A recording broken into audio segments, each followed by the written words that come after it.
Huli, pero di kulong. Kim at Paolo, so sweet at masayang nag-gym. Funny, kilig overload.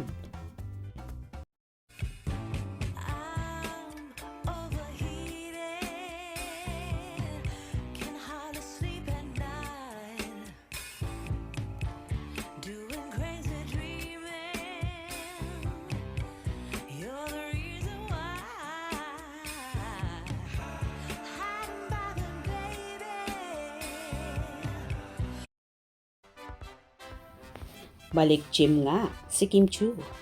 Ang bongga nga dahil kitang-kita na kondisyon na agad ang katawan niya ha. Aba, ang dami nga ang naiinggit at na-inspire kay Kim dahil minamani-mani lang niya ang mga mabibigat na bakal. Barbell ha. Pero kahit ang bigat-bigat nga, ang ganda-ganda pa rin niya na hindi nasisira ang mukha niya o nalulukot kaya. Moving my body, clearing my mind. Hashtag reset. Happy Tuesday. Everybody, sabi ni Kim.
At yun na nga, umulan na agad ng mensahe kay Kim na gusto nga siyang gayahin. Fitness goal, grabe ang lakas mo Kimi. Lady boss, yes.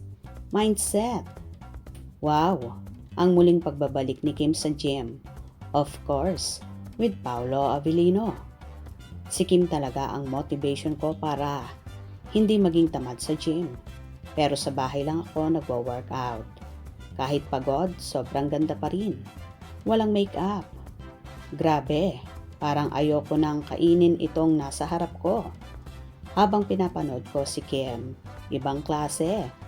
The face card never declines. Ang lakas ng appeal, kahit effortless. So ganda, kahit walang make-up. Samantala, tuwang-tuwa naman at kilig overload ang mga funny ng mamataan sa naturang video ang isang lalaki na katabi ni Kimi habang nagpo-workout at hinala ng mga fanay ay si Paolo Avellino ito kung saan nakasando at nakashort lang ito. O diba? Nakakatuwa at magkasama na uli na nag-gym ang lovely couple. Nagustuhan nyo ba yon? Hope you enjoyed. Please subscribe for more info.